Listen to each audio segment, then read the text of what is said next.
we'll be talking again with Alp Ozkilic, a Turkish fighter, Turkish descent. I was actually put in touch with him by a friend of mine here in Peoria, Alper. So thanks, Alper, for putting us in contact with each other, brother. Hope you're listening tonight. I know you are, because Alper is an MMA junkie, too. Cool. Good evening, Alp. Hello. Hey, man, how you doing? I'm doing well, brother. It's good to talk to you, man. Are you busy tonight, or are you just chilling? No, just got home from training.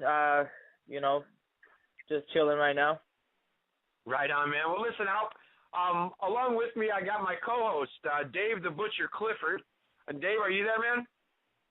Yeah, absolutely. It's a pleasure to have you on the show, and we're looking forward to hearing about how you became a mixed martial artist and what you got in store for your next contest.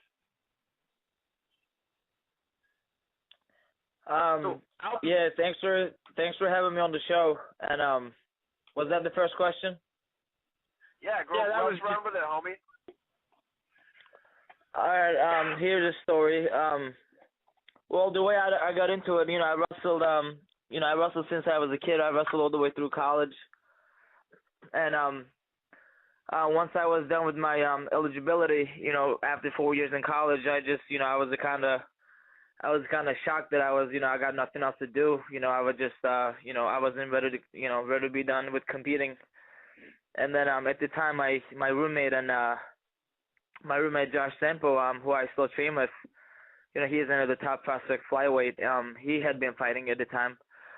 And he's the one who kind of got me into it. I watched his fights when I was still wrestling in college, and I saw him train, and I liked it. I loved it. I was like, okay, right after I was done competing in wrestling, I was like, I just had the itch to go compete. So I just gave it a shot, and then here I am now. So.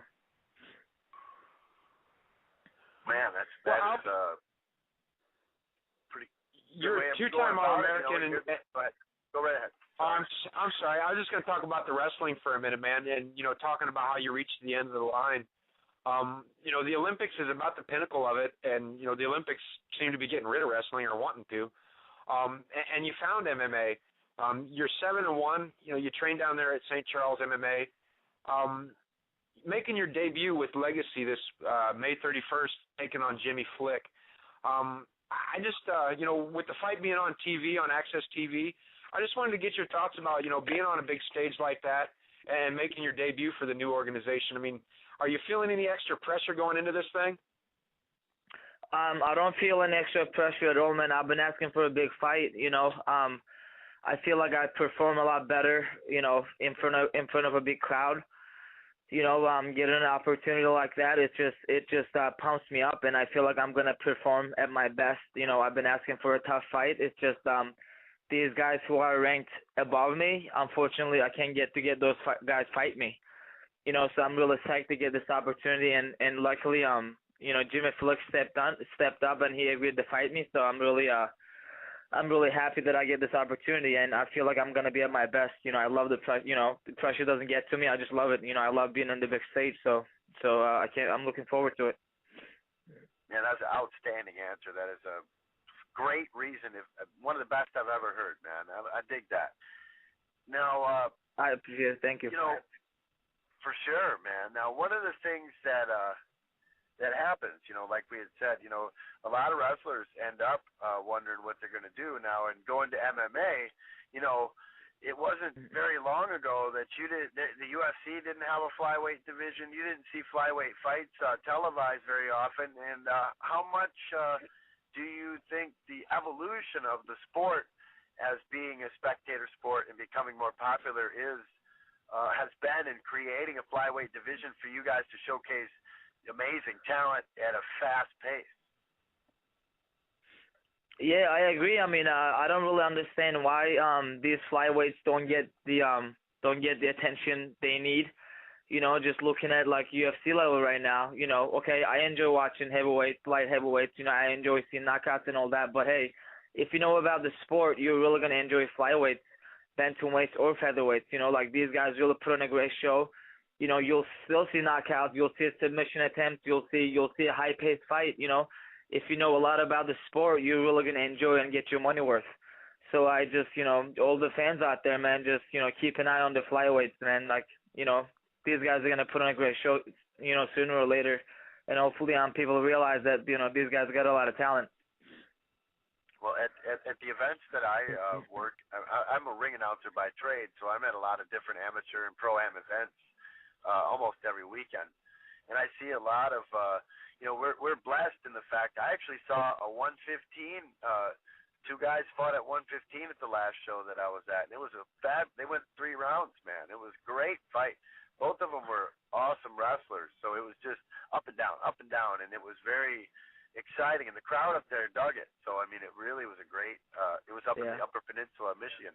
But, so I see a lot of flyweights now, and they're always strong wrestlers. I mean, and it's really cool to hear that you're putting that, we brought that into your strong repertoire, because at that weight class, if you can control an opponent, you're going to go the distance a lot in the flyweight division, and that's another great thing. You get your money's worth out of that division. You're going to see 3 rounds or 5 rounds if it's a title fight, man. How exciting is it for you to know that there's just a wealth of competition and that you get to perform, and people are appreciating it. I mean, have you noticed that?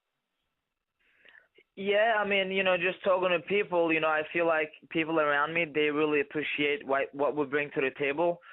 But unfortunately, like, as far as the promotions go, Legacy, for example, I'm fighting for Legacy pretty soon.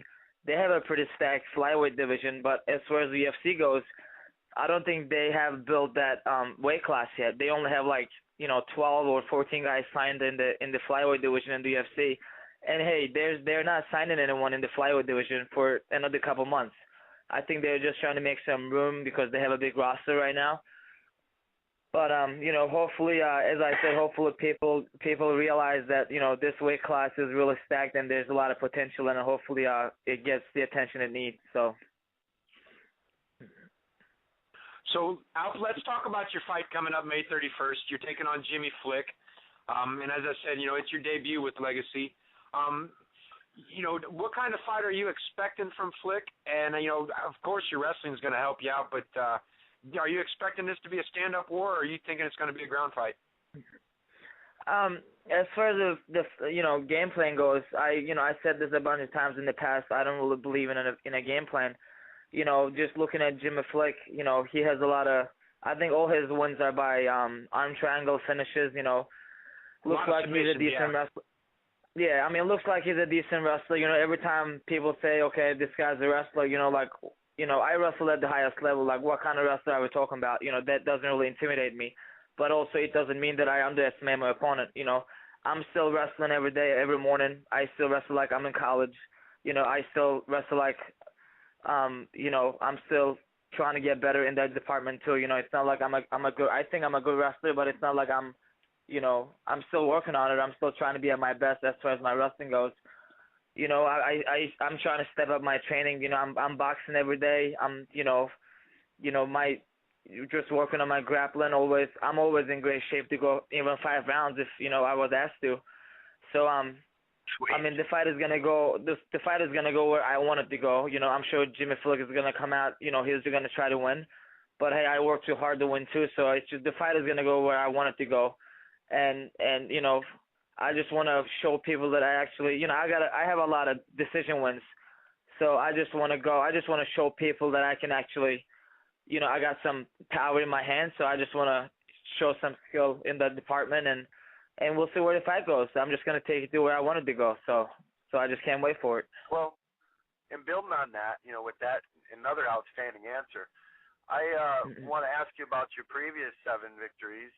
How much of that mentality, I know obviously you say you don't, and I dig that. I don't think game plans are really worth much because, like you say, if you don't dictate the will of the fight, if the pace is not what you want, then game plan doesn't mean shit. So how many of your other wins came because you went in there and just made that fight go where you wanted it to go? And how do you do that? What is can you feel the will of your opponent, or do you just do it by grinding them out? What is that like? Well, here's the thing. You don't know, mixed martial arts is a lot more different than boxing or any other combat sport. There could be a quick shock, and the fight could be over really quick. Like, you just don't know what's gonna happen. You know, we got little gloves on. Both guys are coming out really aggressive. Like, we just don't know what's gonna happen. So I just try to be at my best in every department, as you know, whether this is standing up or wrestling. So if I get hit pretty bad in early in the round, you know, I'm gonna try to go back to what I'm good at. You know, I'm gonna try to take the guy down and just recover. Or if I feel like I'm blasting him on my feet, if I'm you know, touching him, and you know, if I'm hurting him on my feet, hey, I'm just gonna keep it standing and enjoy throwing some punches. So, I mean, every other fight I had in the past, you know, I always stood out with the guys. You know, I felt like, okay, I was doing great. If I ever get touched, I took him down, and I just kept it safe, and I just, you know, secured, you know, I just tried to win the rounds and try to win the fight. And I only had one loss, and I think that's one mistake I made in the past. You know, I was really stubborn. I got hurt early in the round, and I just wanted to stand up with the guy that I trade. And I just realized that later in the fight, I took him down every time I wanted to. You know, my only loss came to a current UFC fighter, Chico Camus. You know, I lost a very close decision. Not that I'm happy I lost a close decision to a current UFC fighter. It just even drives me more to be better at this sport. You know, that looking at that fight, you know, I could have won that fight by just sticking to my wrestling. But one time I was really stubborn, and I just wanted to stand up with the guy and show him I got some hands too, and I ended up losing a decision. So we'll see where this fight goes. You know, I'm just gonna do me and just enjoy the fight. Well, I'm glad you brought that up. Sorry. Yeah, I'm glad you brought that up, because I was going to ask you about that, because I was looking at Sherdog, of course, and a couple other places. I always cross-check records.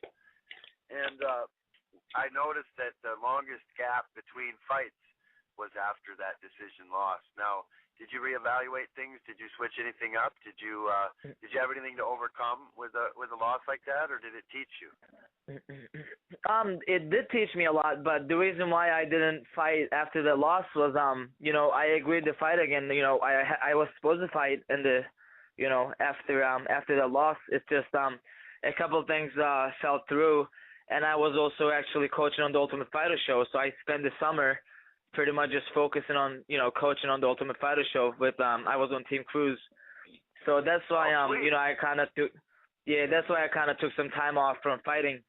Not that I wanted to, but you know, I was supposed to fight. It's just a couple, you know, fights fell through, so I just focused on coaching on the show. But it did teach me a lot, though. You know, as far as losing that fight, you know, I just went back and, you know, just looked at a couple things, and you know, I just tried to grow from that. So. Well, Alp, that was my next question. You kind of mentioned your experience on The Ultimate Fighter. It was season 15, the live season. I just you know, wanted to ask what your experience was like as being the wrestling coach on Team Cruise, you know, doing a live show like that. What was it like, man? Hey, man, like before, you know, my ultimate goal in this sport is to be in the UFC, and before even making it there, before even signing, and being around those guys, and, you know, just being able to coach those guys, it was just an incredible experience. You know, just being in that atmosphere, like, you know, that facility, being in that facility, being able to go to fights, you know, being able to train with those guys, it was just incredible.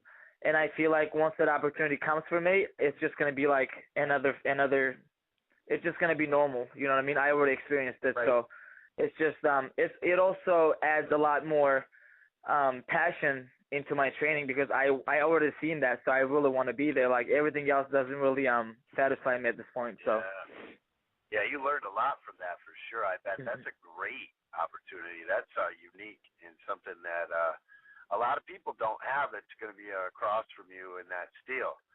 And so I'm going to say May 31st that I'm definitely going to be rooting for you on the LFC, and I really look forward to seeing what you have applied to your game plan after going out now and learning a lot more stuff. I mean, you really are putting it together, man. I appreciate it. I really, I'm really stepping everything up, man. You know, just as I said, like, you know, I've already seen the highest level in this sport. You know, I train with the best guys, and I see them do great. It's just, you know, nothing else really satisfies me. So my ultimate goal is to be the best at it. You know, so I just got a couple of weeks left, and I just can't wait to go out there and do my thing. Well, Alp, you talked about, we were talking about you coaching on The Ultimate Fighter. You're still training there at St. Charles MMA. I just was kind of wanting to know what the local scene was like, and maybe, are any of the guys, that you work with or train with, maybe even on an amateur level, anybody competing, anybody worth watching? My team is full of great guys, man. We have, we have, Josh Sample. He's also another flyweight. Some websites have him ranked pretty high, like as high as number 3. He recently beat Alexis Villa at CFA. And then right. We have, that's one of my, he's my biggest training partner as well. I was roommates with him in college. We know each other for a long time, and we give each other, crazy training, just sparring sessions and stuff. Like it just doesn't get any better than that. And then we also have Lance Benoist. He's in the UFC right now. We have Matt Ricehouse. He's a former Strikeforce fighter. We have EJ Brooks. He's in Bellator. We're just, gym is just full of great guys. And I think. I can confidently say this, like, I think St. Charles MMA is one of the best teams in the Midwest area. And, I think everybody should just keep an eye on these guys, and great things are going to, come with this gym. So. Well, that's awesome, man. And it takes a strong team, a strong gym, behind you, not only to push you, but to help also keep you focused and to get you to that next level and to, see you through some of those big fights, because, a lot of times, you need good teammates to make them. That's just all that can be said about that. Fights are won in the gym, they say. That's what they say. Absolutely. I mean, you're just going to be as good as your teammates. And, looking at your teammates, everybody's been doing great. You just don't want to be the weakest link on the team. You just work that hard to be, as good as your teammates. You don't want to go in there and be like, shit, I suck. I'm the worst guy on this team. You don't want to do that. That's why I go in the gym and try to work harder than everybody and just fit into the gym, like fit in, be like, okay, I deserve to be on this team. I deserve to be around these guys. You know what I mean? So, because we got a bunch of, great guys on the team. So. Well, Alp, one question kind of like off the fighting subject. A friend of mine here in Peoria, Illinois, where I'm from, Alper, is a mutual friend of ours, and he had put me in contact with you. You grew up in Istanbul playing soccer, man. Yep. And I know I'm just through reading, I know soccer was a big thing for you as a kid. I'm just kind of curious, what's the fight scene like over in Turkey? Do you still talk to people back home? Is there a lot of, is MMA, popular? Is it big? Anybody trains over there? I haven't been back home for a couple of years now, but last time I was out there, I should say about 2 years ago, there's a couple of gyms, but it's nowhere near what it is here right now. There's like people are trying to get into jiu-jitsu, and there are a couple of guys who are trying to fight. But, it's getting bigger. Hopefully it's going to get bigger in the future. It's getting big in Europe overall. But I would say, it's not where it should be. I think Turkey has a lot of potential. There's just, there's just we have a lot of athletes, but unfortunately a lot of that goes into soccer and every other sport. But, I think as far as our youth population goes, we have a lot of potential. And I'm sure, people like me or a couple other people, they're going to see us do great. And hopefully, we'll just open up doors and people get into this. You know what I mean? But right now at this point, I can't say there's a lot going on out there. But, there's a lot of potential. And hopefully, maybe give it a couple of years, we're going to see great fighters from there too. Well, we're definitely talking to one tonight. That's for darn sure. I appreciate it. Thank you. No, you're welcome, man. And coming May 31st, when you take on Jimmy Flick, I hope Jimmy Flick is ready. I've watched some of your fights, and Alp, you've got it, man. And it's going to be an exciting fight. I can't wait to see it. Thank you. I'm sure Jimmy Flick is ready. Actually, to be honest, he is the only guy who agreed to fight me recently. That's why I have a lot of respect for the guy. let's see, like Dustin Ortiz or Nate Williams or Sergio Pettis, these guys didn't really agree to fight me. I was really frustrated trying to find a fight, and I really wanted to be picky with the fights. I just want to get the fights that's gonna get me somewhere. I don't want to fight a guy with a losing record. I want to fight who is ranked higher than me so I can take his spot. But unfortunately, these guys are trying to play it safe and don't want to fight me. And that's why I have a lot of respect for Jimmy Flick. He stepped it up and he said, hey, let's do it. So. Well, and his record is no slouch. He's 6-1. So how much, I can't get away from the fact that earlier on you had said, and this is very important, and this is probably why you're having trouble finding fights, brother, is that there's only 14 of them in the UFC. Everybody wants one of them spots in a couple months and stuff, and they don't want to take a loss. You know what I mean? That's already that any of those people on that list, whenever you do end up somewhere, you've already beat them. Yeah, I understand also. Let's look at this. UFC just started a women's division, and they're going to have to sign more people. And, as I said, and hopefully we'll get the opportunity pretty soon. What I was told is, because they've been cutting a lot of people. So, and hopefully they'll start signing people pretty soon, and hopefully I'll get that shot too. I believe you will. Especially when you go out here and perform, and when you go out here and perform in a couple weeks. Now, that bell right there tells us that we've just got a couple of minutes left with you before I turn it over to Big Perm. I'd like to ask a fun question. We ask everybody this. If there was tag team MMA, who would you pick as a partner, and who would you want to face? And that's open weight. It's an open weight. Yes. Yep.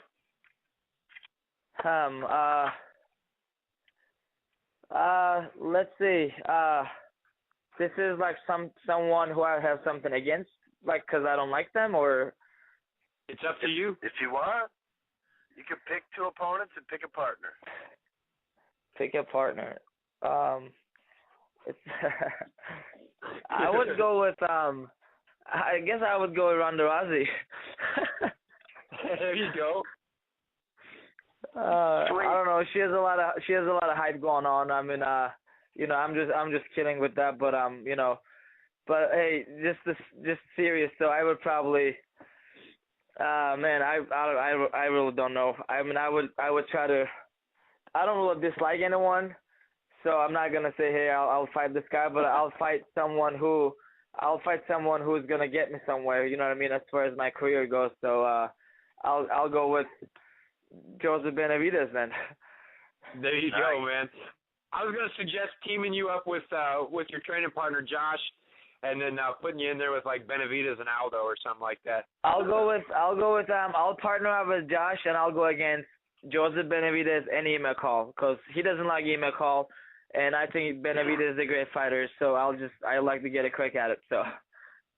Right on, man. Yeah, there you go. Oh yeah. Well, listen, Alp, we've just got maybe about a minute left with you, man.